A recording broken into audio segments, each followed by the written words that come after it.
अस्सलाम वालेकुम स्टूडेंट्स। आज हम डायरेक्ट इनडायरेक्ट के बारे में पढ़ेंगे।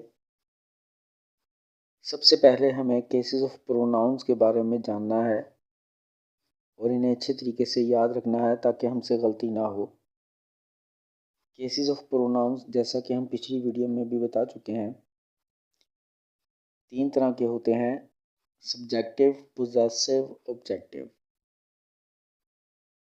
इन्हें याद कर लें ताकि हमें नरेशंस करते वक्त, डायरेक्ट इनडायरेक्ट करते वक्त किसी किस्म की परेशानी ना हो। तो स्टूडेंट्स, सबसे पहले हम सिंपल प्रेजेंट को सॉल्व करेंगे। जब हमारे सामने एक नरेशंस डायरेक्ट सेंटेंस लिखा हुआ आए तो हमें देखना है कि इसके 2 हिस्से होते हैं: रिपोर्टिंग स्पीच और रिपोर्टेड स्पीच। पहला हिस्सा और दूसरा हिस्सा, या इस तरह कर लें कि पहला हिस्सा और इन्वर्टेड कॉमास के दरमियान वाला हिस्सा। सॉल्व करने से पहले हमें पहले हिस्से पर ही ध्यान देना होता है। हम देखते हैं कि पहले हिस्से में 3 पार्ट्स हैं। सब्जेक्टिव, जैसे कि यहाँ लिखा है ही सेज टू मी। ही यहाँ पर इस हिस्से का सब्जेक्ट कहलाएगा, सेज टेंस कहलाएगा और मी ऑब्जेक्ट कहलाएगा।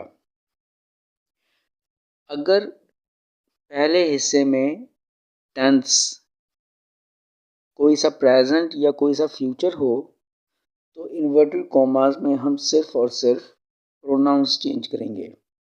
प्रोनाउंस की चेंजिंग बहुत सिंपल है। अगर आपको केसेस ऑफ प्रोनाउंस याद हैं तो इसको चेंज करना कोई मसला नहीं। अगर मेरे पास सेंटेंस में इन्वर्टेड कॉमास के अंदर आई, माई, मी, वी, ओवर, अस ये 6 लफ्ज़ आते हैं तो मैं उन्हें सब्जेक्ट के साथ चेंज करूँगा हमेशा। और अगर यू, योर, यू ये 3 लफ्ज़ इन्वर्टेड कॉमास के अंदर लिखे होते हैं तो मैं उन्हें ऑब्जेक्ट के साथ चेंज करूँगा। ये प्रोनाउंस की चेंजिंग स्टूडेंट्स हमेशा सेम रहेगी। और थर्ड पर्सन अगर आता है, यानी कि he, his, him, she, her, they, there, them और it, it's, it inverted commas के अंदर लिखा हुआ आए तो वो प्रोनाउंस कभी चेंज नहीं होते हैं। तो अब हम इसकी चेंजिंग का तरीका समझते हैं। चेंजिंग का तरीका या असूल ये है कि आप जैसा प्रोनाउन देंगे, यानी कि जैसा केस ऑफ प्रोनाउन देंगे तो उसका वैसा ही केस ऑफ प्रोनाउन वापस ले लेंगे। मिसाल के तौर पर, he says to me you are my student now, तो हमने इसे चेंज किया, सिर्फ प्रोनाउंस चेंज किए क्योंकि यहाँ पर पहले हिस्से में टेंस कोई सा प्रेजेंट या कोई सा फ्यूचर है। हमने इसे चेंज किया ही टेल्स मी दैट, क्योंकि ये एक इन्वर्टेड कॉमास में जो फिक्रा है वो एक सादा फिक्रा है, इसलिए हम इन्वर्टेड कॉमास को दैट से ब्रेक करेंगे। ही tells me that, you change किया मी के साथ। यू सब्जेक्टिव केस है तो मी का सब्जेक्टिव केस आई होगा, तो हम यहाँ पर आई लिखेंगे। चूँकि हम सिर्फ प्रोनाउंस चेंज कर रहे हैं तो हम टेंस को चेंज नहीं करेंगे। इज एम आर वाले टेंस में यू के साथ आर लिखा जाता है तो हम आई के साथ एम लिखेंगे। That I M, my change होगा ही के साथ। माई एक पोजेसिव केस है और उसे हम दे रहे हैं ही को, तो ही का पोजेसिव केस हिज होगा। तो पूरा जुमला बनेगा ही tells me that I am his student now. तो स्टूडेंट्स, हमने सिंपल प्रेजेंट टेंसेस के बारे में समझने की कोशिश की। यहाँ पर दोबारा सुन लें। यहाँ पर अगर रिपोर्टिंग स्पीच में पहले हिस्से में टेंस कोई सा प्रेजेंट या कोई सा फ्यूचर होगा तो हम इन्वर्टेड कॉमास में सिर्फ और सिर्फ प्रोनाउंस चेंज करेंगे।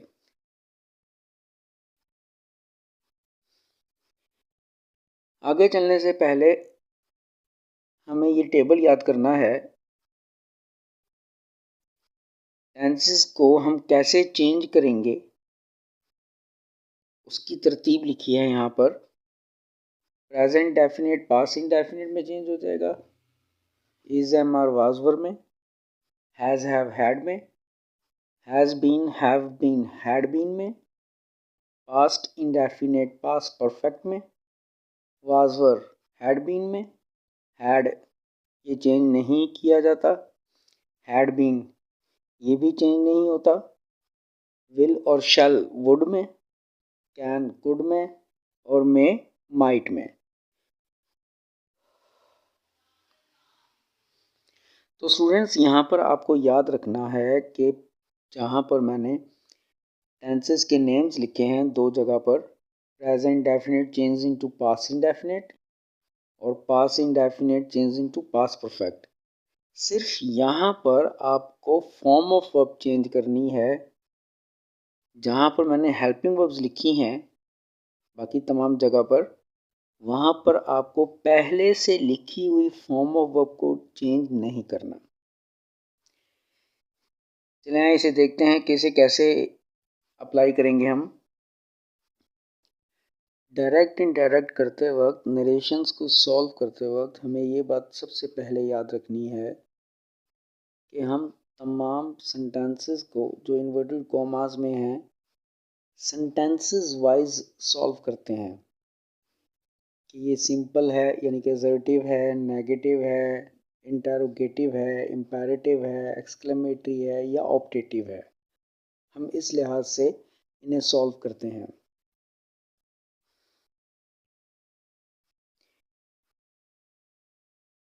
तमाम सेंटेंसेस को जो इन्वर्टेड कॉमास में है, इन्वर्टेड कॉमास को ब्रेक करने के लिए हम दैट लगाते हैं, सिवाय इंटरोगेटिव और इम्पेरेटिव सेंटेंसेस के हम तमाम सेंटेंसेस को ब्रेक करने के लिए दैट लगाते हैं।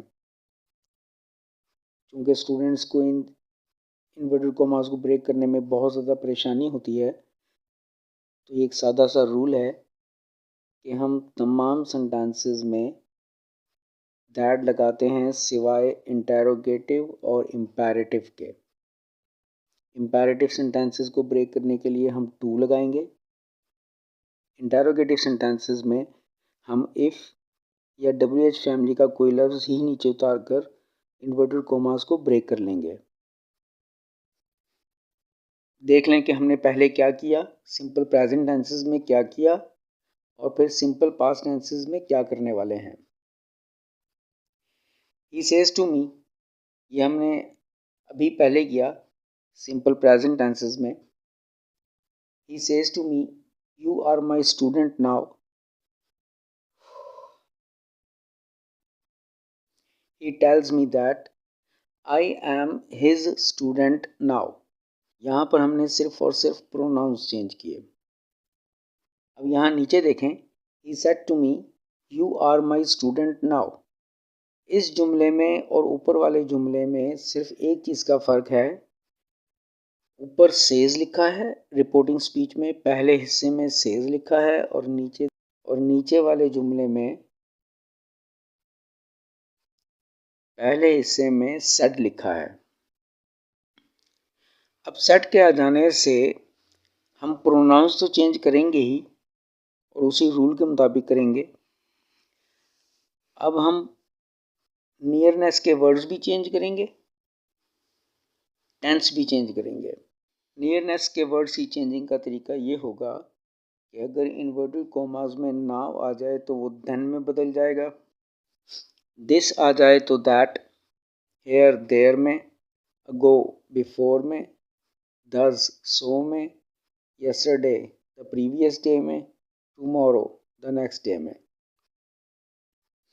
तो अब देखें स्टूडेंट्स, हम इसको चेंज कैसे करेंगे।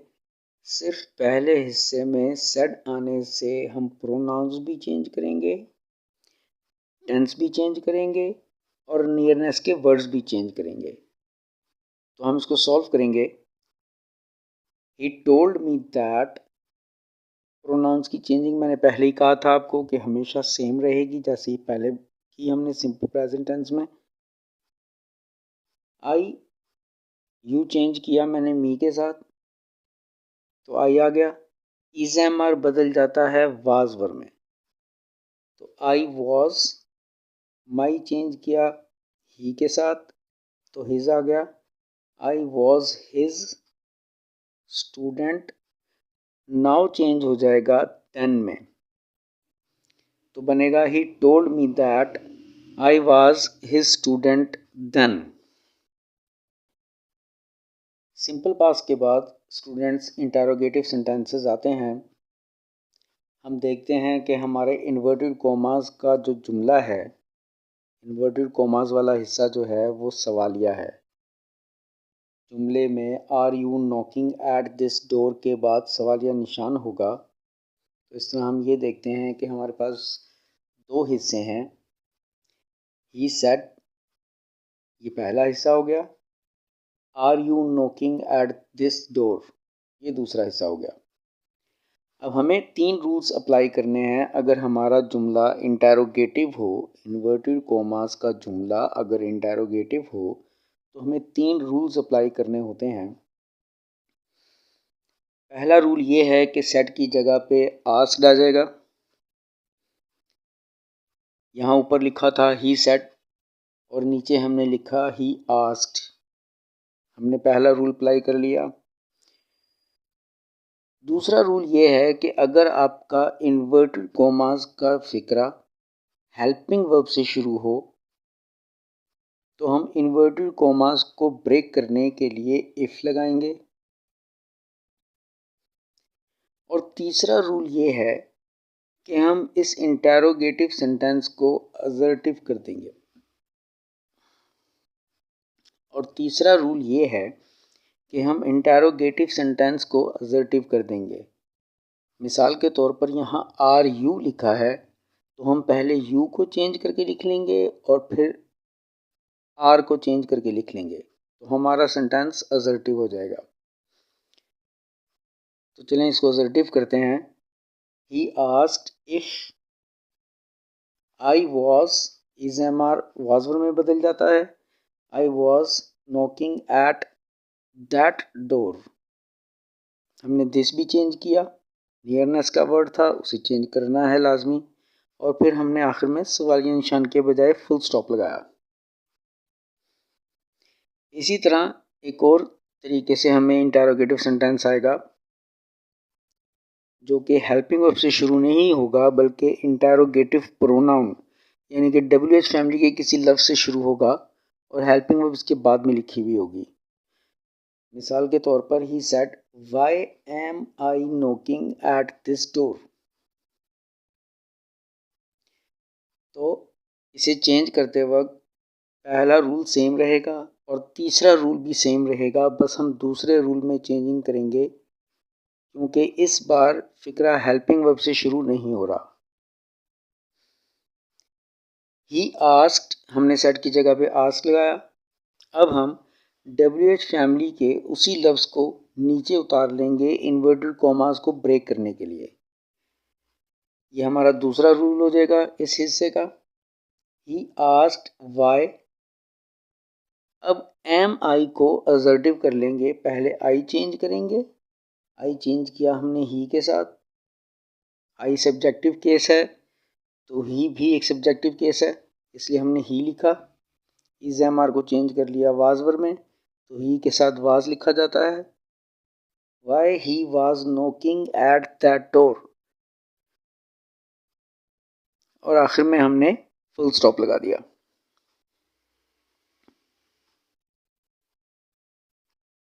इसकी तरतीब बहुत सिंपल है।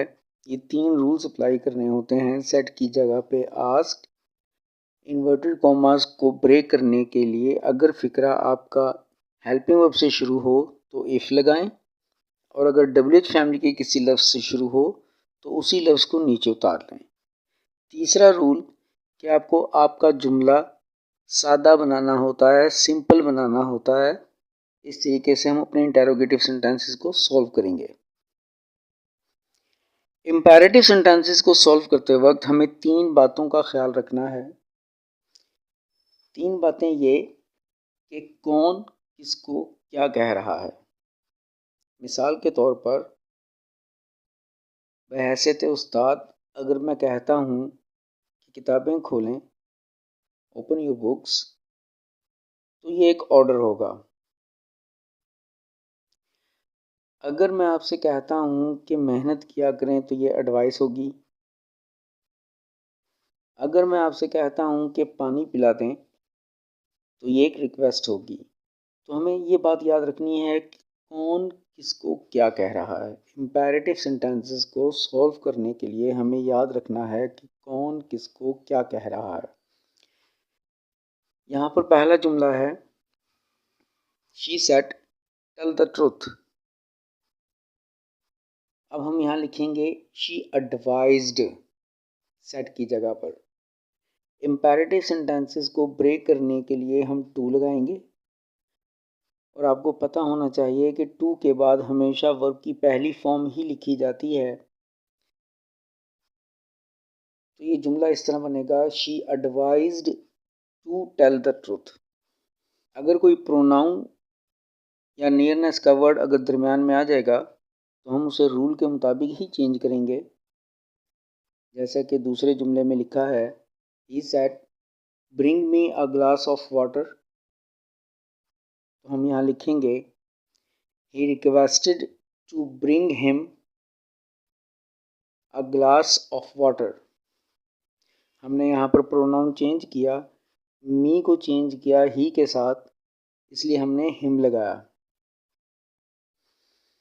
इसी तरीके से इम्पेरेटिव सेंटेंसेस में he said do not sit here, अगर फिक्रा डू नॉट से शुरू होगा तो हम सेड और डू नॉट की जगह पे फोरबेड लगा देंगे। He forbade to sit there, here change हो जाएगा और यहाँ पर देयर आ जाएगा। एक्सक्लेमेटरी सेंटेंसेस में हम यहाँ पर तीन तरह के जुमले पढ़ेंगे जो कि आपकी एक्सरसाइज में होंगे। He said hurray we have won the match.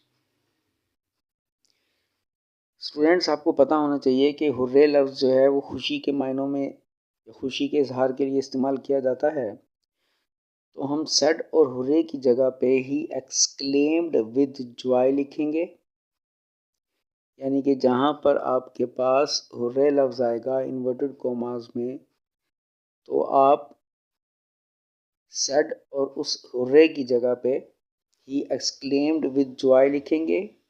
Exclamatory sentences में इन्वर्टेड कॉमास को ब्रेक करने के लिए दैट लगाते हैं। हमने वी चेंज किया ही के साथ तो दे आ गया, हैज़ हैव हैड में बदल गया, यानी कि बाकी का जुमला हम नॉर्मल तरीके से सॉल्व करेंगे जैसा कि हमने सिंपल पास्ट टेंस में सॉल्व किया था सेकंड एक्सरसाइज में। ही exclaimed with Joy that they had won the match.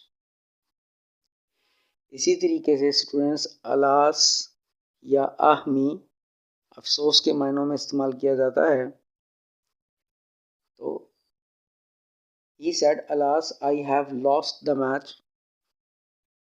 तो अलास तक के जुमले को सॉल्व करने के लिए हम लिखेंगे ही exclaimed with sorrow. Inverted commas को ब्रेक करने के लिए लिखेंगे दैट और बाकी के जुमले को नॉर्मल तरीके से सॉल्व करेंगे।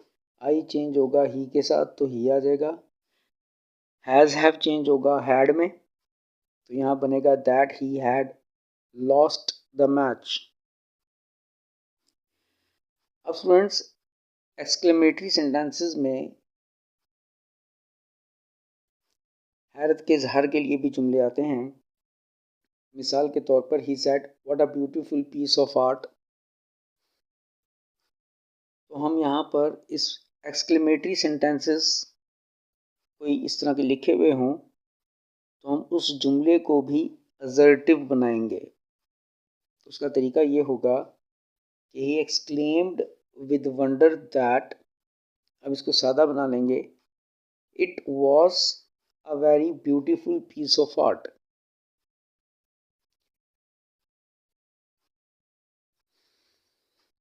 ऑप्टेटिव सेंटेंसेस में जुमला में से शुरू होगा इन्वर्टेड कॉमास के अंदर, या वुड दैट से शुरू होगा, यानी कि दुआ बद्दुआ या तमन्ना की जा रही होगी। तो हम देखेंगे कि हमारे जुमले में के बाद क्या लिखा है, हम उसी हिसाब से अपने जुमले को सॉल्व करेंगे। यहाँ पहले जुमले में लिखा है he said may you live long, इसका मतलब वो दुआ दे रहा है, तो हम सेट की जगह पे प्रेड लिख देंगे। हम बनाएंगे ही प्रेड, इन्वर्टेड कॉमास को ब्रेक करने के लिए हम दैट लिख देंगे।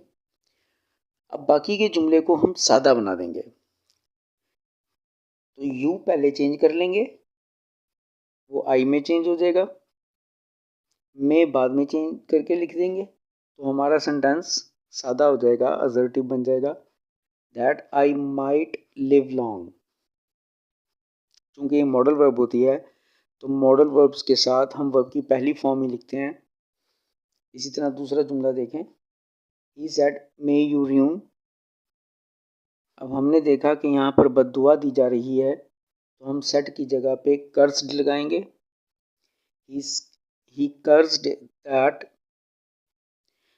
अब बाकी के जुमले को असर्टिव करने का तरीका भी वही है कि हम पहले यू चेंज करेंगे और फिर मे चेंज करके लिखेंगे, और बाकी के लफ्ज़ उसी तरह लिख देंगे, दैट आई माइट र्यूम। तीसरे जुमले में तमन्ना की जा रही है, विश किया जा रहा है कि would that my father were alive.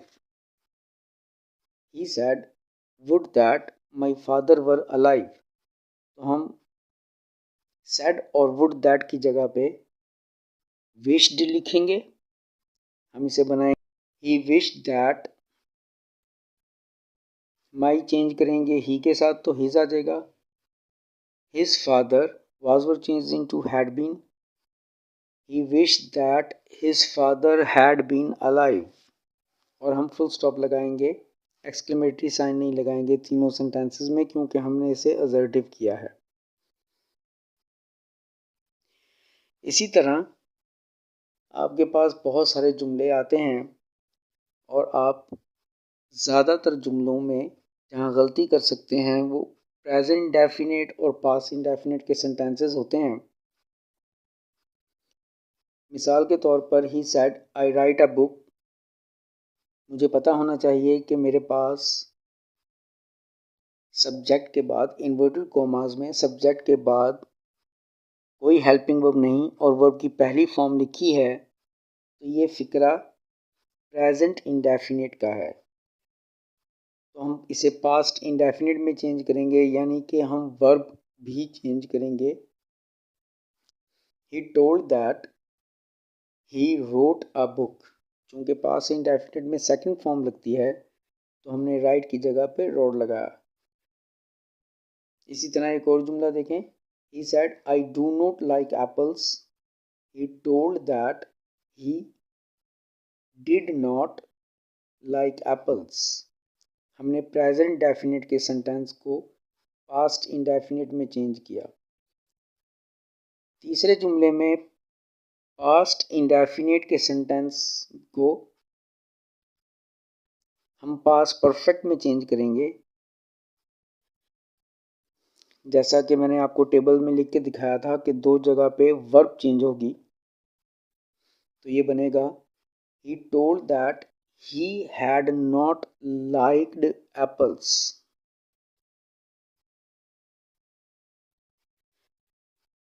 अब इंटेरोगेटिव सेंटेंसेस में स्टूडेंट्स ज़्यादातर गलतियां इसलिए करते हैं कि जब उनके पास प्रेजेंट इंडेफिनिट या पास्ट इंडेफिनिट का जुमला आता है और उसे जवाब में इनडायरेक्ट करते वक्त आपको सादा फिक्रा बनाना होता है, तो इसका सीधा सीधा रूल ये है, अगर आपके पास इन्वर्टेड कॉमास में डू, डज या डिड लिखा हुआ आ जाए तो आप उसे इग्नोर कर देंगे। मिसाल के तौर पर यहाँ लिखा है he said do you know him. चूँकि एक सवालिया फिक्रा है, हम वो तीनों रूल अप्लाई करेंगे जो हमने इंटेरोगेटिव सेंटेंस में अप्लाई किए थे। लेकिन हम डू, डज या डिड को इग्नोर कर देंगे, यानी कि हम उसको चेंज करते वक्त, सादा फिक्रा बनाते वक्त इग्नोर कर देंगे। हम ये समझेंगे कि ये लफ्ज़ लिखे ही नहीं। मिसाल के तौर पर he said do you know him, he asked if, अब मैं डू को इग्नोर कर दूं तो मुझे पता है कि ये प्रेजेंट डेफिनेट है और इसे पास्ट इंडेफिनिट में चेंज करना है, और पास्ट इंडेफिनिट में सेकंड फॉर्म लगती है सादा फिक्रा बनाते वक्त। तो मैं लिखूँगा यू चेंज करने के बाद आई, और नो की सेकंड फॉर्म लिखूँगा न्यू, और हिम चूँकि चेंज नहीं होता तो मैं हिम को ऐसे ही उतार दूँगा और आखिर में फुल स्टॉप लगा दूँगा। तो ये बनेगा he asked if I knew him. इसी तरीके से अगर मेरे पास पास्ट इंडेफिनिट का टेंस है इंटरोगेटिव में, तो मैं उसे पास्ट परफेक्ट में चेंज करूँगा। लेकिन जैसा कि मैंने बताया कि मैं डिड को इग्नोर कर दूँगा, चूँकि मुझे फ़िक्रा सादा बनाना है। मुझे पता होना चाहिए कि डिड फ़िक्रे के शुरू में आ जाए तो वो पास्ट इंडेफिनिट का टेंस है। तो मैं तीनों रूल अप्लाई करूँगा इंटरोगेटिव सेंटेंसेस बनाने के लिए। ही आस्क्ड इफ़, अब मैंने डिड इग्नोर कर दिया और मुझे मालूम है कि पास्ट इंडेफिनिट पास्ट परफेक्ट में चेंज हो जाता है, तो मैं पहले यू चेंज करने के बाद आई लिखूँगा और हैड लिखूँगा हेल्पिंग वर्ब के तौर पे, क्योंकि पास्ट परफेक्ट में हैड लिखी जाती है हेल्पिंग वर्ब, और फिर वर्ब की थर्ड फॉर्म लिखी जाती है if I had non him. I hope students आपको समझ में आया होगा। अपना ख्याल रखिएगा। अल्लाह हाफिज़।